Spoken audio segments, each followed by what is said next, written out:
Hello everyone. Today we are going to see verbs and types of verbs. First, we are going to see what is parts of speech. Words are divided according to their positions and usages in a sentence. This is called parts of speech. So what is parts of speech?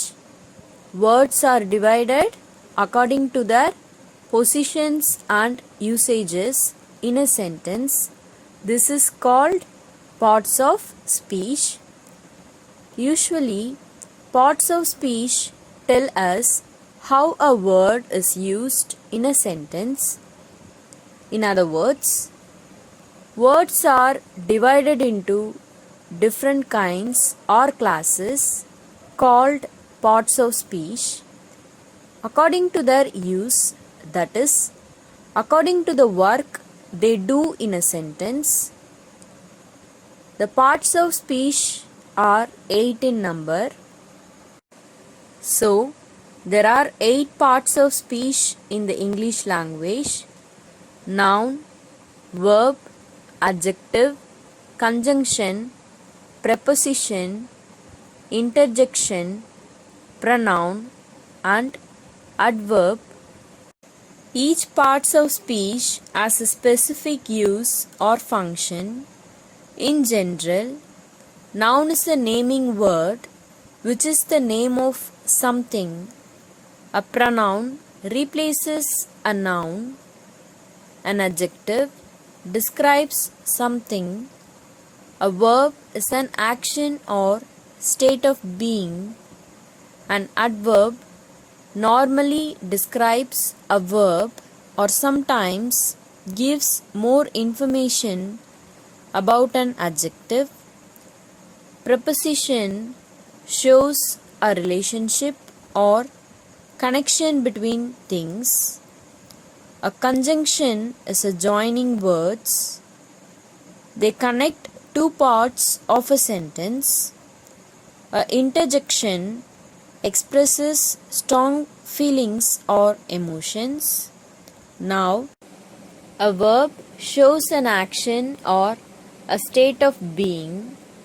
It can show what someone or something is doing. Examples: go, speaking, ate, lived, been, is. Example sentence: I study their charts and play their games. For example, he eats a mango. So here, eats is a verb. So, what is a verb? Verbs are action words like shout, jump, run, and eat. They tell us what is happening in the sentence. They also sometimes tell us about a state of being. Verbs are one of the two main parts of a sentence along with nouns. You need a noun and a verb to make a complete sentence.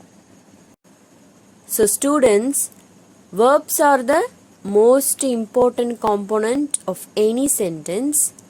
These words talk about the action or the state of any noun or subject.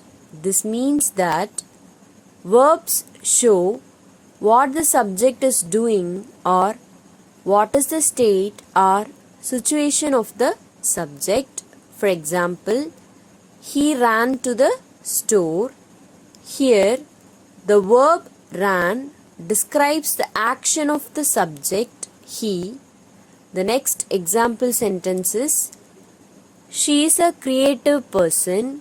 Here, there is no action being done.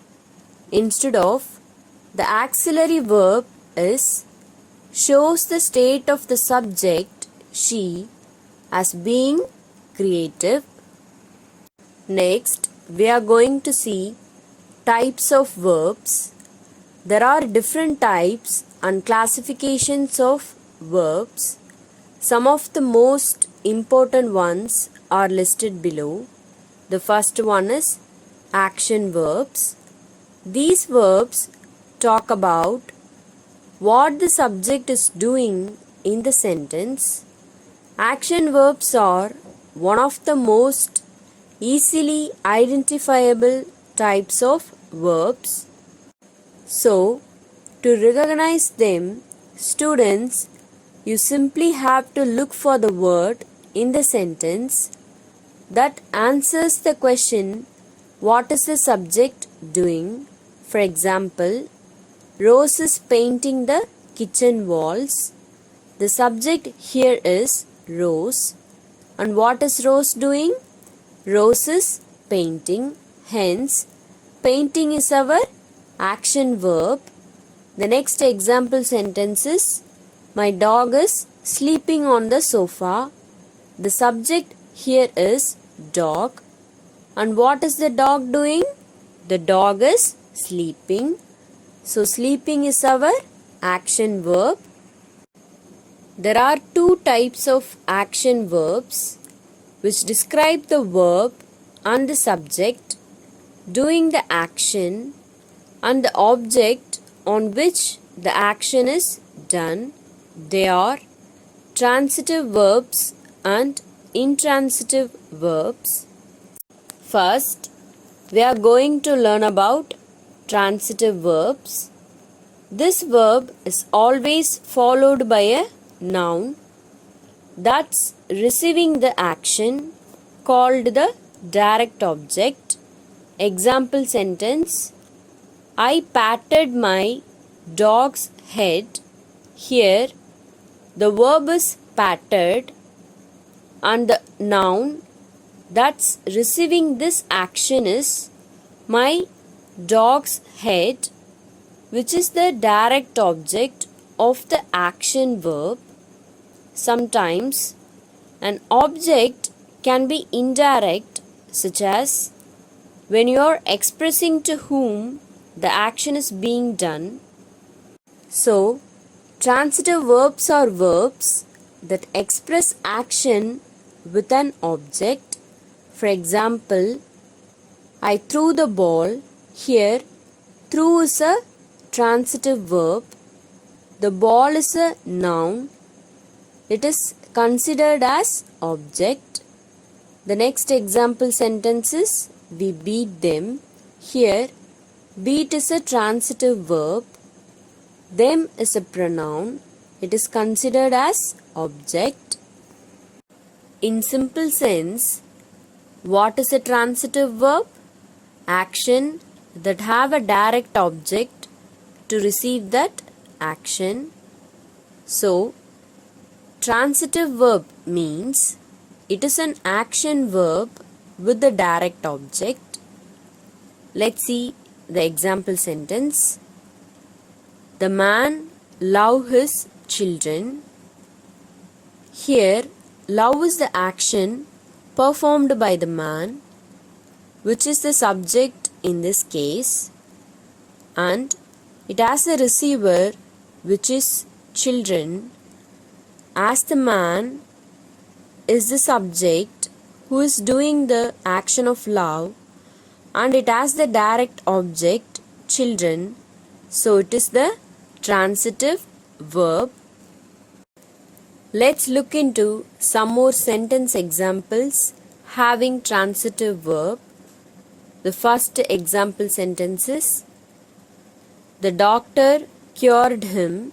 Here, cured is the action and him is the direct object, so it is a transitive verb. Let's look into next example sentence. She crossed the street. Here, crossed is the action and street is the direct object, so it is the transitive verb. The next sentence is, Rohan kicked the ball. Here, kicked is the action performed by Rohan and ball is the direct object on which the action is performed, so it is a transitive verb. Next, we are going to learn about intransitive verbs.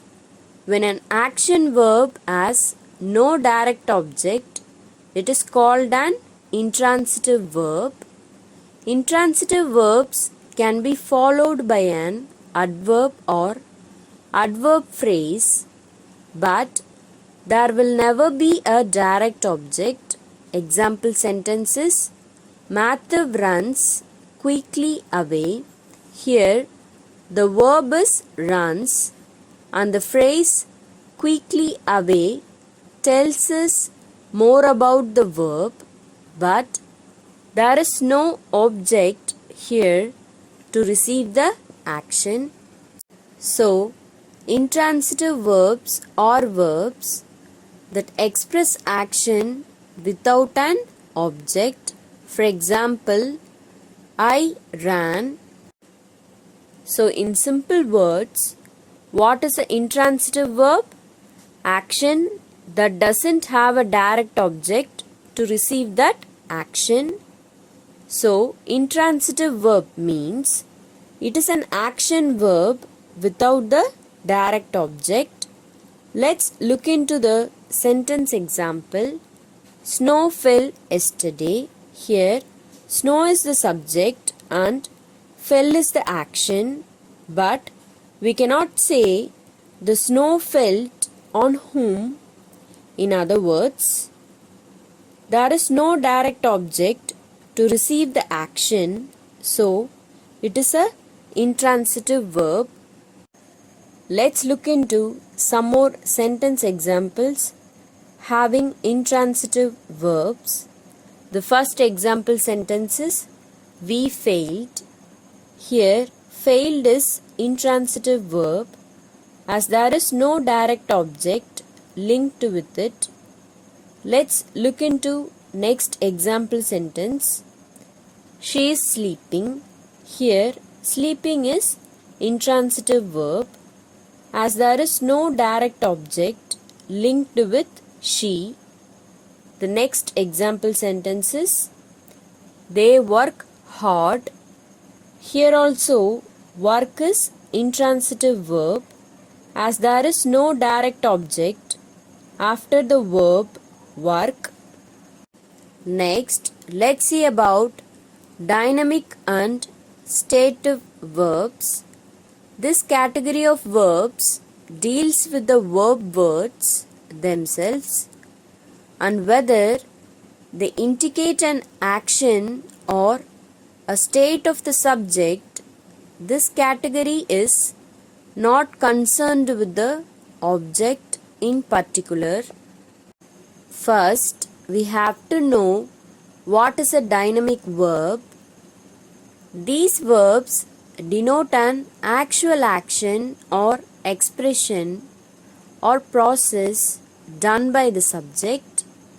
They mean an action which can be seen or physically felt, or the result of which is seen or physically felt by the object or an indirect object. Example sentences: she buys new clothes every week. Here, the verb is buys, which is an action done by the subject she, hence it is a dynamic verb. The next example sentence is he is swimming at the beach. Here again, we have the definite action swimming done by the subject he, making swimming a dynamic verb in this sentence. First, we have to know what is a stative verb. These verbs refer to the state of the subject or the situation of the subject. Stative verbs tell us about the state of mind of the subject or the relation between the subject and the object. For example, she prefers strawberry jam. Here, the stative verb is prefers, which shows the thinking of the subject, she, towards the object, which is jam. The next example sentence is, the cupboard requires a new coat of paint. Here, the subject is cupboard and the stative verb is requires, which is telling about the relation between the subject cupboard and the object paint. Next, we are going to see types of verbs as a whole.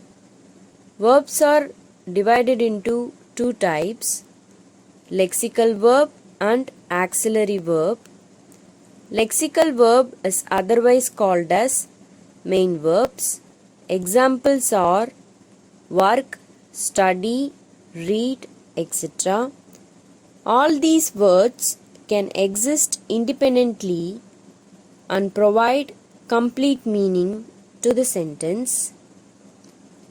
Next, we have auxiliary verb. Auxiliary verb is further subdivided into two types, primary auxiliaries and modal auxiliaries. Primary auxiliaries is further subdivided into three, like be verbs, do verbs and have verbs. In past form, we have was, were. In present form, we have am, is, or.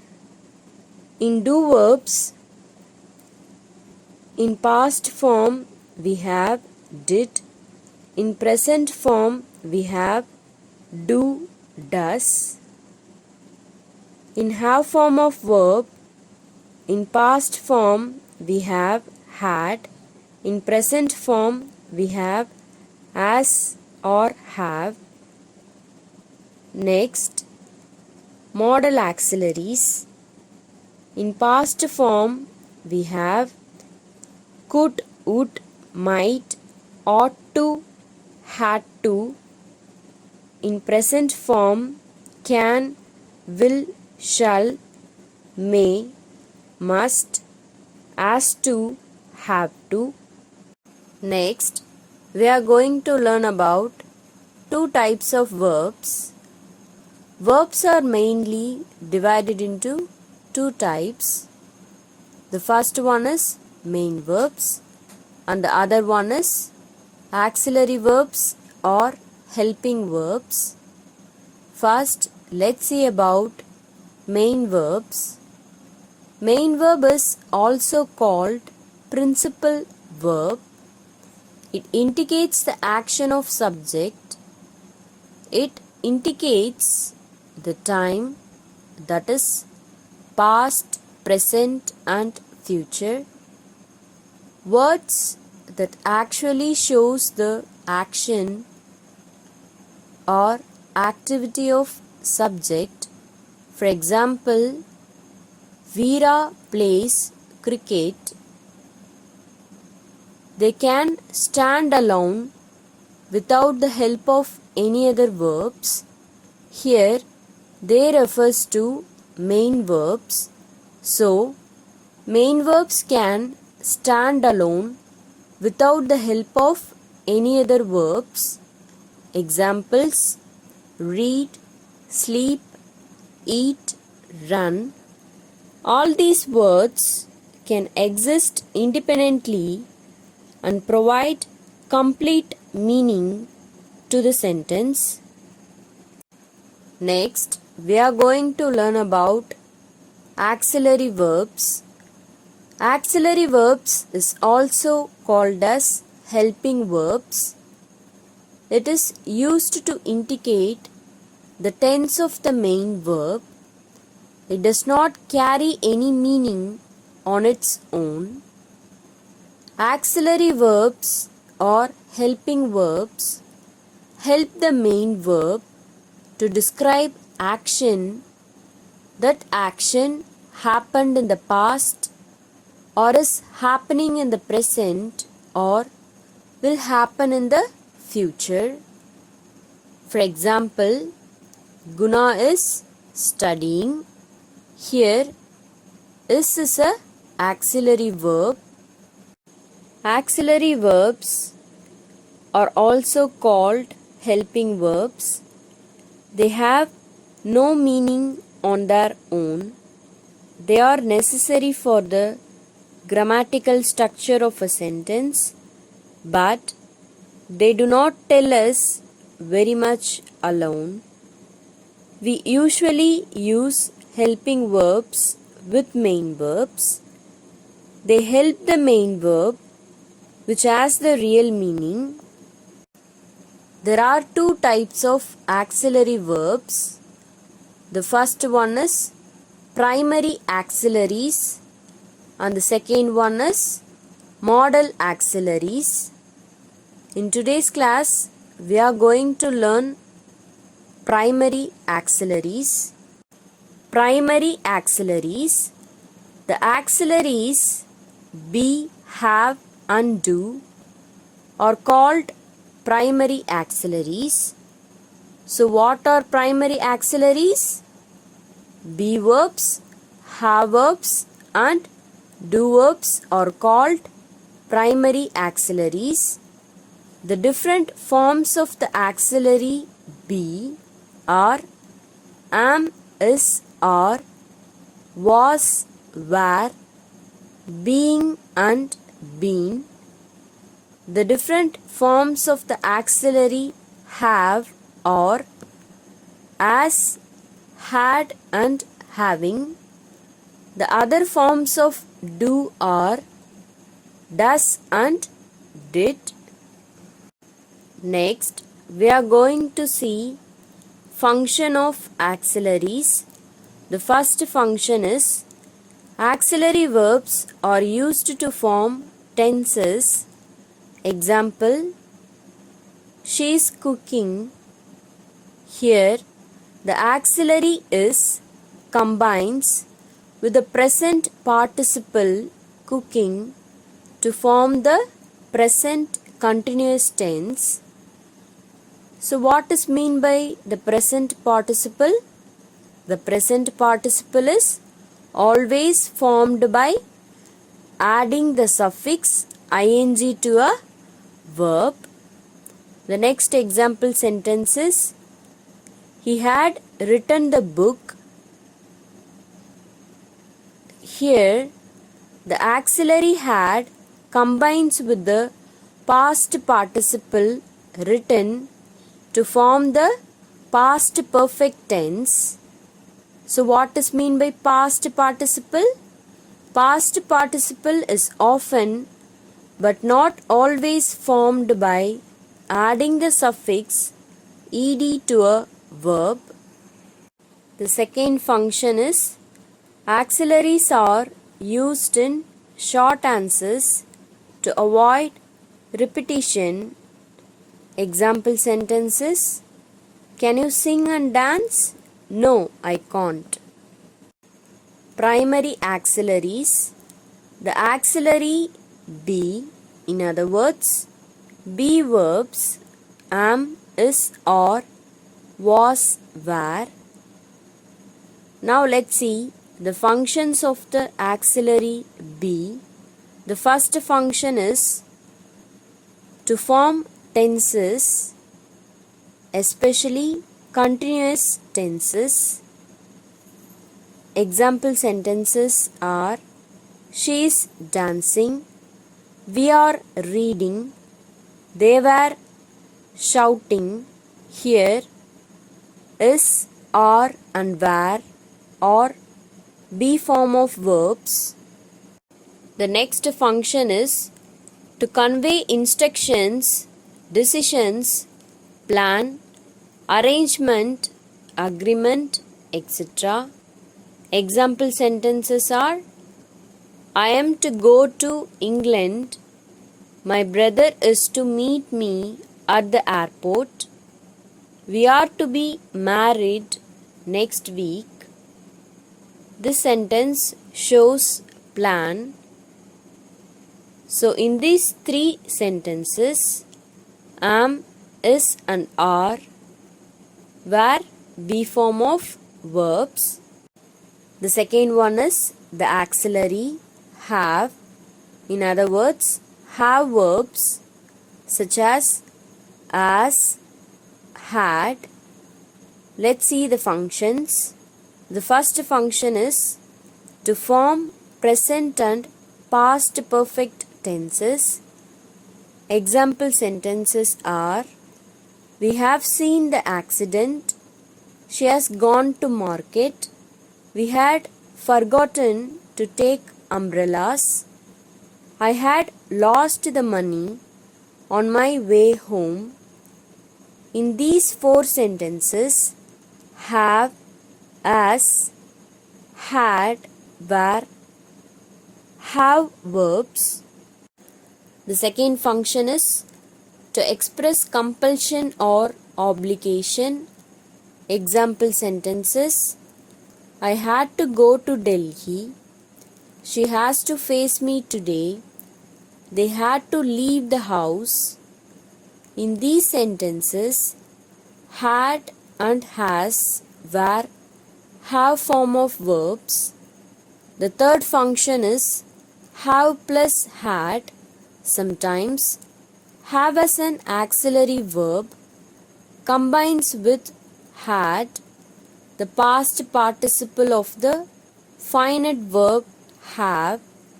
Example sentences are, I have had my breakfast. She has had a wash. We have had enough sweets.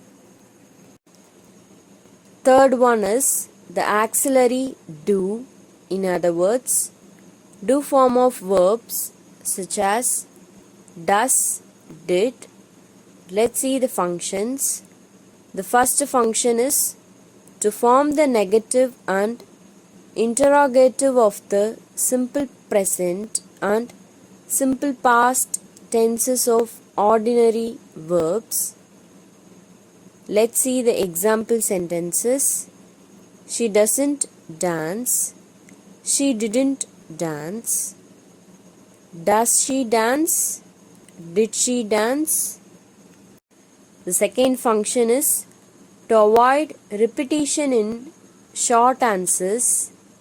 Example sentences are, do you know my address? Yes, I do. Did they finish the job? Yes, they did. Does she read well? No, she doesn't. Third function is for emphasis. Here, emphasis means stress or importance.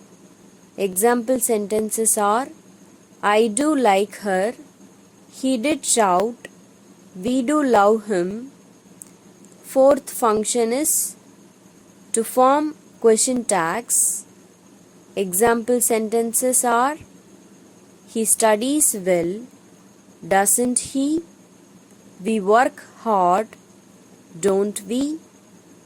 She stayed here, didn't she? Next, we are going to see types of verbs as a whole. Verbs are divided into two types, lexical verb and auxiliary verb. Lexical verb is otherwise called as main verbs. Examples are work, study, read, etc. All these words can exist independently and provide complete meaning to the sentence. Next, we have auxiliary verb. Auxiliary verb is further subdivided into two types, primary auxiliaries and modal auxiliaries. Primary auxiliaries is further subdivided into three, like be verbs, do verbs and have verbs. In past form, we have was, were. In present form, we have am is or. In do verbs, in past form we have did. In present form we have do, does. In have form of verb, in past form we have had. In present form we have as or have. Next, modal auxiliaries. In past form we have could, would, might, ought to, had to. In present form can, will, shall, may, must, as to, have to. Modal auxiliaries. The auxiliaries will, would, shall, should, can, could, may, might, must, ought to, dare, need and used to are called modals or modal auxiliaries. Students, in the next class we will learn modal auxiliaries in detail. I have enclosed the classwork instructions in the PDF. Kindly refer it. So now we have reached the end of this session. Thank you.